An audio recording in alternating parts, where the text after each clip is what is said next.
Hello, I'm Senate Minority Leader Joe Schiavoni. Welcome to Ohio in Focus.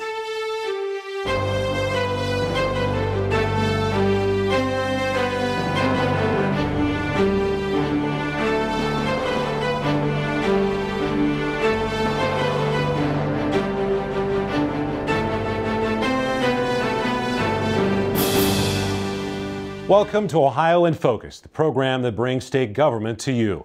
I'm your host, Mike Rao. Our guest today is Senator Joe Schiavoni of Boardman, the new minority leader of the Ohio Senate. Senator Schiavoni has been a member of the Senate since 2008.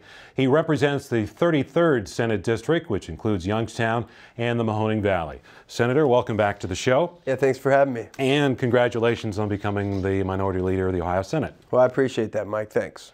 Let's start off by talking about your role now as minority leader. Have you kind of set forth some goals or priorities maybe in the near term and for the long term? Well, I try to keep it very simple. When we're talking about goals that our caucus have and that I have individually, we're talking about making sure that our schools are funded in a proper way so that every kid has an opportunity to succeed. We're trying to make sure that our communities are safe. We're making sure that local governments are funded at adequate levels so that they can provide services so that people feel safe at home. You know, if we do those things, those are very simple things. They're things that I seem to struggle with down here. It's kind of mind-blowing to me, but those are constant battles, and those are things that we're trying to get accomplished this year. And those are things that I imagine your constituents in the Mahoning Valley talk to you about all the time. Absolutely, and people need jobs. They need jobs, they need good schools, and they need safe neighborhoods, and everything else kind of falls in line after that. So what do you think as we go into 2014 here, what is the number one issue in the state of Ohio? Well, it's always jobs. You know, jobs, if you don't have a good job, life is very difficult, and a lot of other things can happen because of your lack of employment or underemployment, and that's what's happening to a lot of Ohioans these days. When it comes to jobs in Ohio, the state once again has a higher unemployment rate than the national average. It's been going on for a while. Is there a solution, or are some things we're doing could be done better, or what do you think should be the focus right now? Well, we're having problems right now, and you know, people can talk, different politicians will talk about all the great things that we're doing for employment and how more people are working and more people are happy and Ohio's improving, but if you look at the numbers, it's not the case. I mean, our unemployment rate has gone up more than any other state, and that's a major problem that we're facing. What we have to do is focus on things that are important. Focus on helping with training programs, helping with employment, making sure that we get folks in a position that they're job ready, and then making sure that we have a positive environment so that employers come and want to stay here in the state of Ohio. And I think that right now we're lacking that. Now, one of the major things that the General Assembly will be focusing on in the coming months will be the governor's mid-biennium budget. It used to be called a corrections budget, but now it's referred to as a mid-biennium budget.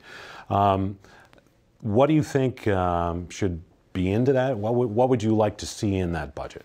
Well, I mentioned it a little bit early, but I think that we need to do a better job of investing into our school systems, whether it is public education, K through 12, or higher education. We need to do a better job of investing into our future. And at the same time that we do that, we have to invest in our local economies. We have to make sure that local government has the adequate amount of funding in order to provide safety. I mean, we have to make sure that we can put that in a position where they can help people.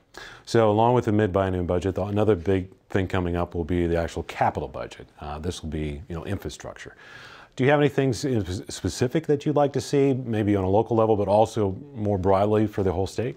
Well, for the capital budget, it's always important. Everybody's down here working as hard as they can to represent their particular area. So I'm down here lobbying and acting and working as hard as I can for the Mahoning Valley to make sure that we get our fair share of dollars for infrastructure programs, both on the job front, for the arts, for Youngstown State University. And so we're going to see what happens. You know, we don't know the exact amount of money that is in that pot.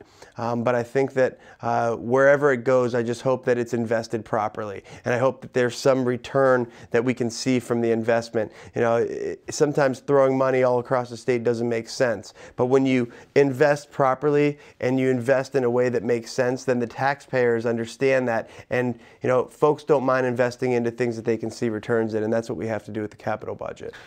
The budget that we did a year ago included a lot of tax changes, right. And there's another tax change proposed now, which would deal with the severance tax on oil and gas.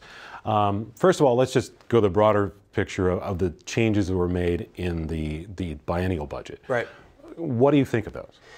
Well, what we did was we took down and decreased the level of income tax that individuals have to pay.